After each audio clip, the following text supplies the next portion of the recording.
همو شهيداني كردستان ببير جمينوا حتى شهيد حاضيو حاصلو طرف خنديو تاكروادو تباكوي كردستان شهيد حديدو دروس آواي كردستان أبو ليلاو آيو يركانو رستم جوديو تباشوري كردستان شهيد سيوانو شهيد حسن خاريو شهيد خالد زرقاني كمداركي ليردايو شهيد شوان كهمو لناوشي قرداك دا شهيدون همو شهيدان ببين جانينوا ولآستي مزاري كيلوزي اوان داو دا شخصي كاغرام دا سنين رزا لنوين دمو اوبرن چي وايكر كاغرام مورنگا خوشويد بيو لدوي همو مانا بينه كاغرام يك لو تيكو شراني كپشتی به ایراده و به فکر و به تکوشانی خۆی دەست و وزودنەوەی کوردی لە باشووری کوردستان دەربازی خۆناغێکی نوێ کرد.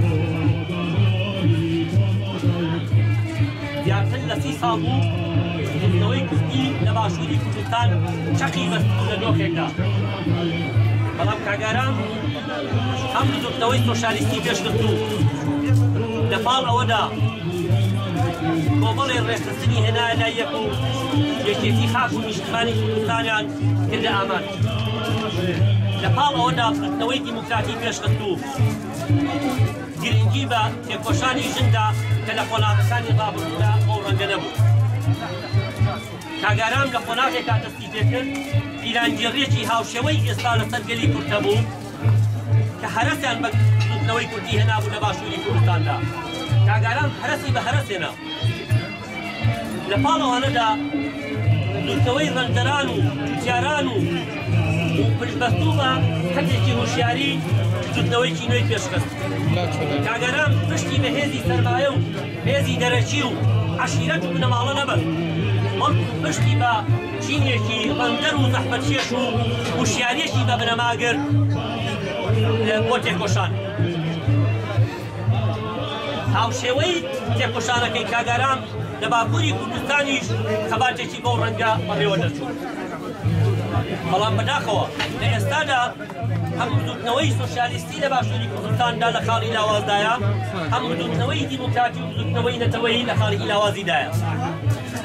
لەوێدا جیاوی کاگاران دیارە. ئەو بۆشایی کاگاران دروستی کرد پێمانەوە دیارە. کاگاران زوو ئێمەی بەجێهێشت، تێکۆشانی بەجێهێشت، کوردستانی بەجێهێشت کە هێشتا پێویست بوو، بەڵام ڕادبوو بوو لەگەڵ سۆزی خۆیدا بۆ تێکۆشانەکەی تا پلەی شەهادەت شەهید کەوت. بۆیە ئەوەی کاگەرانی خۆشەویست کردووە لە دڵی خەڵکدا ئەو تێکۆشانەیە، ئەو شێواز و تەرزی جیاوازکردنی تێکۆشانەیە کە لە باشووری کوردستاندا دەربازی کرد. من دەمەوێت بڵێم لە ئێستاشدا بە هەمان شێوە پیلانگیرێک لەسەر گەلی کورد هەیە و لە شەخسی شەهیداندا یەکێتی نەتەوەی کورد هەیە، بەڵام ئەوەی جێگەی ڕەخنەیە سیاسیەکانی کوردن کە نایەنە لای یەک خاوەن لە ڕێبازی شەهیدان دەرکەوین.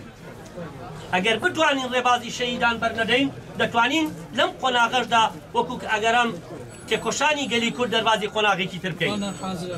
بۆیە من لە کۆتاییدا دەڵێم کاگەرام ئارام بن و سەنگەرەکەی تۆ لە داڵاهۆوە هەتا قەندیل و هەتا گارا و حەفتانین و مەتینە هەتا زاگرۆس و هەتا جزیرە و بۆتان هەتا ئەفرین و کۆبانێ شنگال و ئەفرین و شنگال و مەخمور و تەواوی باشووری کوردستان لە هەر چوار بەشی کوردستان هاوشێوەی خەباتەکەی تۆ تێکۆشانێک بەڕێوە دەشێ ئێمە وەک تەبگەری ئازادی کۆمەلگەی کوردستان ڕێد لە شەید ئارام و تەواوی شەیدان دەگرین و خۆمان بە بیراتگیری شەیدان دەبینین بۆیە بە ناوی هەموو هەواڵانمانەوە خاوەن لە ڕێبازی کاگارام و تێکۆشانەکەی دەردەکەوین ئێمە ئێستا درێژە بە خەبات و تێکۆشانەکەی دەدەین دەڵێن کاگارام ڕۆح شاد بێ شەهید نامرن کاگارام بۆ هەمیشە بە زیندوی لە دڵمانە دەمێنێتەوە شاهید نامرن شاهید نامرن شاهید نامرن